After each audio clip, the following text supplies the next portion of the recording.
Yes, good morning students exercise 3.2 हम solve कर चुके हैं।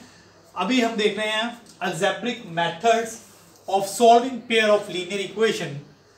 मेथड्स यहाँ पे हम डिस्कस करेंगे, डिफरेंट मेथड्स कि लीनियर इक्वेशन को हमने कैसे सॉल्व करना है। हमारे पास बहुत ही अच्छे मेथड हैं, 3 वन बाय वन हम उनको डिस्कस करेंगे। सबसे पहले मेथड है सब्स्टिट्यूशन मेथड। ये मेथड सबसे पहले हम सीखेंगे, बहुत ही इजी मेथड है कि किस तरह से इस मेथड से आपको अगर पूछा गया क्वेश्चन में कि आपने सब्स्टिट्यूशन मेथड से क्वेश्चन को सॉल्व करना है तो कैसे करेंगे। तो यहाँ पे आपके पास ऑलरेडी आपको पेयर ऑफ लीनियर इक्वेशन दी होंगी, जिसको आपने यूज करके सब्स्टिट्यूशन मेथड लगा के आपने उसमें एक्स और वाई की वैल्यू निकालनी होगी, राइट। तो सब्स्टिट्यूशन मेथड के लिए बहुत ही इजी वे में बताऊंगा। आपके पास एग्जांपल नंबर 7 और पेज नंबर 50 में सॉल्व करते हैं एग्जांपल नंबर 7, राइट। तो देखिए 7x minus 15y is equal to 2, ये इक्वेशन नंबर 1 है, लिख लीजिए 1 इक्वेशन नंबर 1 है। और दूसरी है हमारे पास x plus 2y is equal to 3, ठीक है। अब आपके पास ये है इक्वेशन नंबर 2, ये आपके पास 2 इक्वेशन आ गई हैं, राइट। तो अब यहां पे अप्लाई करना है आपने सब्स्टिट्यूशन मेथड। तो स्टेप याद रखिए, आपके बुक पे भी दिखे हुए हैं स्टेप्स। तो स्टेप 1 आपके पास क्या है, we pick either of the equation and write one variable in term of others, ठीक है। वो कह रहा है कि आप इनमें से कोई एक इक्वेशन उठाइए, ठीक है। उठाने के बाद right one variable in term of others, right. It means x को आप मान लीजिए आपने ये वाली इक्वेशन उठाई। ये वाली इक्वेशन ना सिंपल लग रही है कुछ, क्योंकि यहाँ पे x का कोई कोफिशिएंट नहीं है, I am very sorry, x का 1 कोफिशिएंट है, राइट। तो यहाँ पे 7 है, तो जिसका 1 होना तो उसको रखना इजी रहता है, राइट। तो मैंने ये अगर इसी इक्वेशन को मैं उठाया, देखो अब राइट वन वेरिएबल, ठीक है, यही लिखा ना आपके पास, right one variable in term of others. अब x को बाकी को इधर लिख जाए, आपके पास ये बन जाएगा 3 माइनस 2y, बाकी को इस तरफ शिफ्ट कर दिया, ये बन गया आपके पास ये। अब एक वेरिएबल को मैंने दूसरे की टर्म में लिख लिया, इसका मतलब ये है मेथड 1 है कि आप ये कह लो कि मैंने x की वैल्यू निकाल ली, ये वाली x की वैल्यू निकाल ली, x किसके इक्वल है 3 माइनस 2y, मगर अभी x की एग्जैक्ट वैल्यू नहीं मिली। क्यों नहीं मिली? क्योंकि x डिपेंड कर रहा है y के ऊपर। जब y की वैल्यू हम यहाँ पे लिखते हैं कि y की वैल्यू 1 है या 2 है या 3 है 4 है, तो हमें ये पता चलेगा हमारे पास x क्या आने वाला है, राइट। तो ये जो इक्वेशन है ना, इसे मैंने बोल दिया इक्वेशन नंबर 3, राइट। ये कोई नई इक्वेशन नहीं है, ये एक फॉर्म है। इक्वेशन तो सेम ही है ये दोनों, क्योंकि इसी को लेके ये वाली बनी है, तो इसको नाम अलग दे दिया क्योंकि ये फॉर्म डिफरेंट है, इससे डिफरेंट है थोड़ी सी, ठीक है। लिखने में डिफरेंस है और कोई डिफरेंस नहीं है इसमें। उसमें स्टेप 2 आप क्या करेंगे, आपने सब्स्टिट्यूट करना है। ये x को रिप्लेस कर देना है इसके x के साथ, इस x को इस x के साथ रिप्लेस कर देना है, मगर x तो x ही है, तो फिर रिप्लेस किसको करना है। कहने का मतलब कि x की जो वैल्यू यहां पे लिखी हुई है 3 माइनस 2y, इस x को इसके साथ रिप्लेस कर देना है। रीजन क्या रहेगा, इसके पीछे कारण क्या रहेगा, अब देखिए रिप्लेस करके बताता हूं। आपके पास 7 है, सब्स्टिट्यूट करना है, इसके बोलते हैं x की वैल्यू को सब्स्टिट्यूट कर देना। तो मैंने x की जगह ये लिख दिया 3 माइनस 2y, आगे क्या है माइनस, फिर क्या है 15y, फिर आगे क्या है इक्वल टू 2। देखिए ये इक्वेशन सेम है। अब देखिए इस इक्वेशन से ये बनाई, ठीक है, इट मींस ये तो यही है, दोनों एक ही है, कोई अलग नहीं है, बस फॉर्म अलग है। इससे ये बनाई और इसमें जो x आया उसको इस x के साथ रिप्लेस कर डाला। अब आप इस x को इसके साथ रिप्लेस करने का कोई फायदा नहीं रहेगा, क्लियर। तो इस x को मैं इस x के साथ रिप्लेस करूंगा, क्योंकि ये वाला x तो यहीं से है, ठीक है, और x in all the pair of equation same ही रहता है। कहने का मतलब कि ये वाली जो वैल्यू थी यहाँ पे, ये कुछ और है और ये कुछ और है, राइट। x अलग नहीं है दोनों में भी, ठीक है। तो x और y एक ही यूनिक सॉल्यूशन देगा आपको, नो प्रॉब्लम। तो ये वाली टर्म में से मैंने ये टर्म निकाली, और इसको मैंने इसके साथ रिप्लेस किया, बस बात इतनी है। ठीक है, अब इसे ऐसा करने की क्या जरूरत थी, क्योंकि अब आप देखिए यहां पे जो x है वो खत्म हो चुका है, x एलिमिनेट हो चुका है। यही हमारा जो फर्स्ट मोटिव होता है, एक ही इक्वेशन को सिर्फ एक वेरिएबल में लिख लेना। अब यहां पे सिर्फ y है, y है, इट मींस यहां पे पर्टिकुलर हमारे पास y की वैल्यू आ सकता है, y का पॉइंट आ सकता है। कैसे? 7 को 3 से मल्टीप्लाई कीजिए, 21 minus 14y minus 15y is equal to 2। इसे सोल्व कीजिए तो यहां पे बना 21 माइनस 29y, क्योंकि ये माइनस 14 माइनस 15 ये बन गया, ये दोनों लाइक है, आपस में लाइक है, तो माइनस 29 इज इक्वल टू 2। तो यहां से ये 2 इस तरफ ले जाइए, 21 इस तरफ ले जाइए, ये नेगेटिव हो जाएगा। Minus 29y is equal to 2 minus 21, तो minus 29y is equal to minus 19, तो माइनस और माइनस कैंसिल हो जाएंगे, तो 19/29 ये आपके पास x की y की वैल्यू रहेगी। ठीक है बच्चे, ये आपके पास y इज इक्वल टू 19/29। अब आप इक्वेशन नंबर 3 पे आ जाइए। ठीक है, इक्वेशन नंबर 3 के ऊपर आ जाइए। ये वो इक्वेशन है जिसको हमने इसको यूज करके बनाया था, और मैंने आपको बताया था कि यहां पे x की वैल्यू तभी आएगी जब हम यहां पे y की वैल्यू कुछ लिखेंगे। मगर अब फॉर्चुनेटली हमारे पास 19/29 वैल्यू हमारे पास आ चुकी है। क्लियर? तो x is equal to 3 minus 2y, y की जगह हम रिप्लेस करेंगे 19/29। अब जब इसको आप सोल्व करेंगे, सोल्व करना तो आपको आता है, तो ये बनेगा आपके पास 49/29। तो x और y की वैल्यू आपके पास आ गई, किसके साथ? सब्स्टिट्यूशन मेथड के साथ आपने ये वैल्यू निकाल ली है। ठीक है बच्चे, इस तरह से आपने ये क्वेश्चंस करने हैं, बहुत ही इजी है। स्टूडेंट्स, एग्जाम्पल नंबर 8 देखिए, पेज नंबर 51 के ऊपर।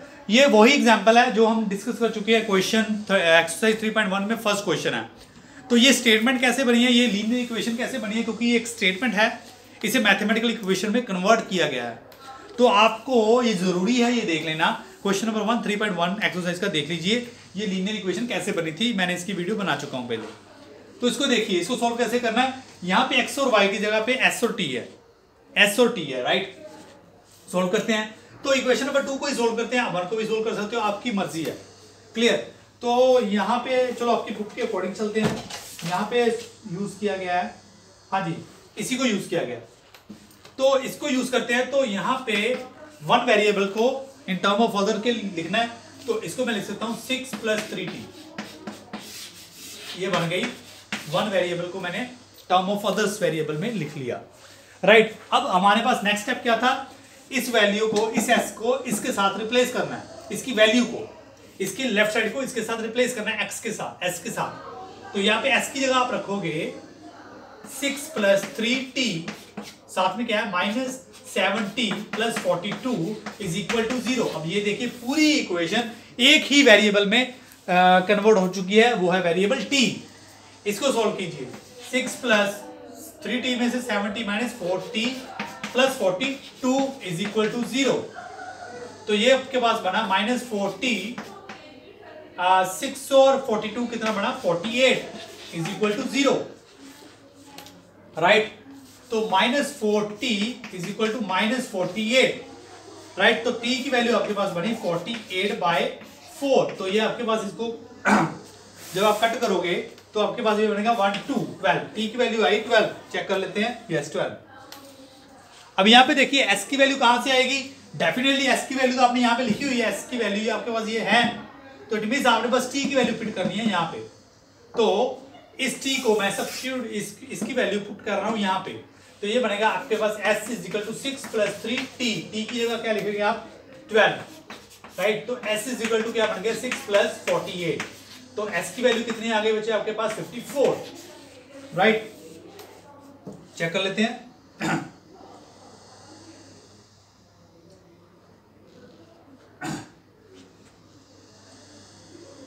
सॉरी यहाँ पे 42 आ रहा है, कैसे गलती हुई गई, थोड़ी सॉरी यहाँ पे 36 आ था, सॉरी 3 12 36, सॉरी 36, और इसको प्लस करोगे तो आपके पास 42, वेरी सॉरी 3 12 3 36, तो यहाँ पे बन गया 42। तो x की वैल्यू आपके पास आई 42, राइट बेटा। तो ये था आपके पास सब्स्टिट्यूशन मेथड।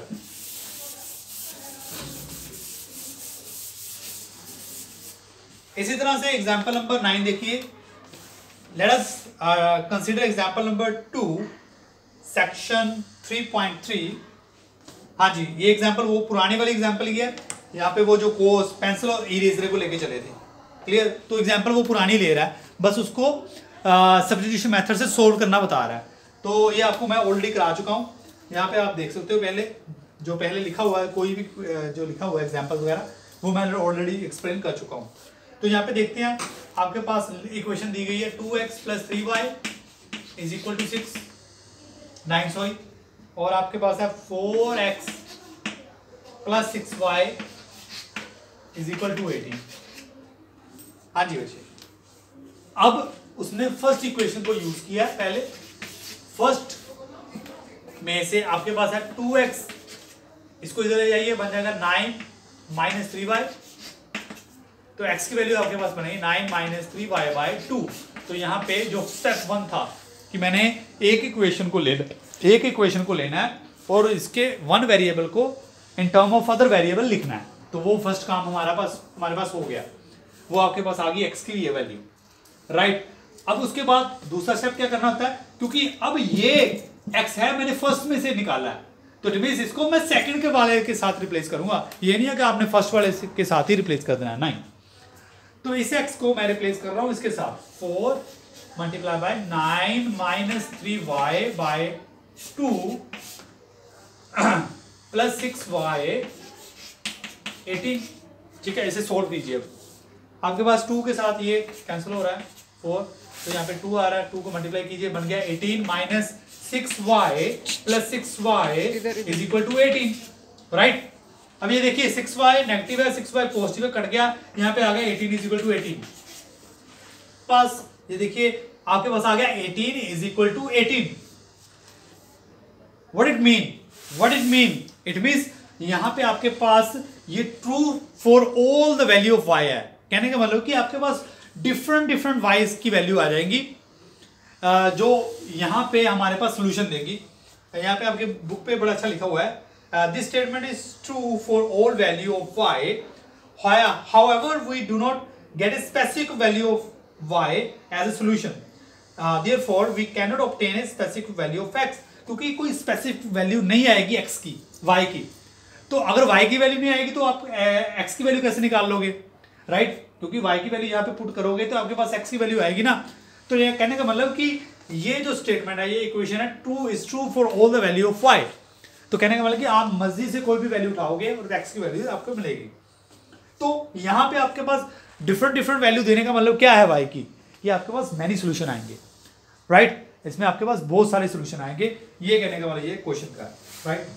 तो ये था आपके पास एग्जाम्पल नंबर 9 है, सॉरी, ये एग्जाम्पल नंबर 9 थी आपके पास, ठीक है। नेक्स्ट देखिए एग्जाम्पल नंबर 10।